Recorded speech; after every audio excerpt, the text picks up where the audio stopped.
পাখির বাচ্চাটা যদি বাসার থেকে নিয়ে আসে, যতক্ষণ পর্যন্ত বাচ্চাটা ফেরত দিবেন না, ততক্ষণ পর্যন্ত পাখিটা কিন্তু আপনার মাথার উপর ছাড়বে না। ক্যাচ ক্যাচ করে আওয়াজ করতে থাকে, পারে না আপনার কাছে বলে। তার চিৎকারে বুঝায়, এ জালেম, কি জন্যে, কি অপরাধ ছিল আমার এই মাসুম বাচ্চাটা? কেন রে তুমি আমার বাসার থেকে বাচ্চাটা ধরে নিয়ে গেলা? জানো না দূর দরাজ থেকে আমি আধার গ্রহণ করে নিজে খাই না, ঠুটের মধ্যে করে আমার পাখিটা, আমার বাচ্চাটার খাবারের জন্য বাসায় চলে আসে। আর বাচ্চাটা দীর্ঘক্ষণ পর্যন্ত অপেক্ষায় থাকে, মা কখন খানা নিয়ে আসবে, মা কখন আমার মুখের মধ্যে দেবে। মার আওয়াজ শুনতে দেরি হয়, বাচ্চাটা আওয়াজ দিতে দেরি হয় না, মুখটা খুলতে দেরি হয়। কথা বলেন ঠিক না বেঠে? দুনিয়ার সামান্য মহব্বত আর ভালোবাসার যদি হাসর হয়,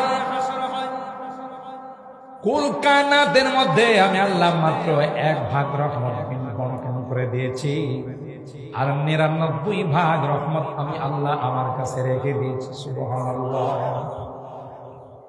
তাহলে কি করে আমি তোমাকে জাহান্নামের আগুনে জ্বালাবো?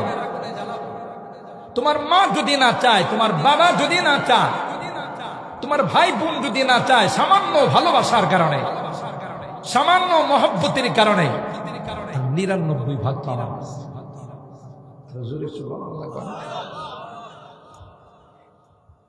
99 ভাগ আমার কাছে, তোমাকে আমি জাহান্নামে কেন দেব?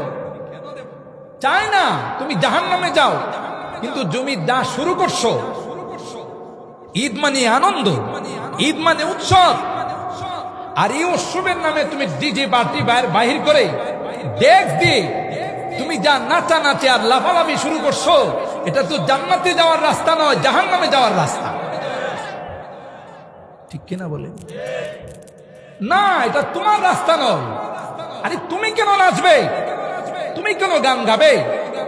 আর দুনিয়া সিজনুল মুমিন ওয়া জান্নাতুল কাফির, দুনিয়াটা তো ইমানদারদের জন্য একটা জেলখানা। কথা কয় না কি? জেলখানা।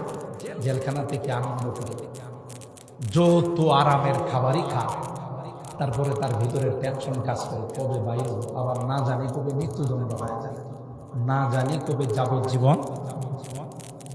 আনন্দ নাই তার ভিতরে। কেন? এটা জেলখানা।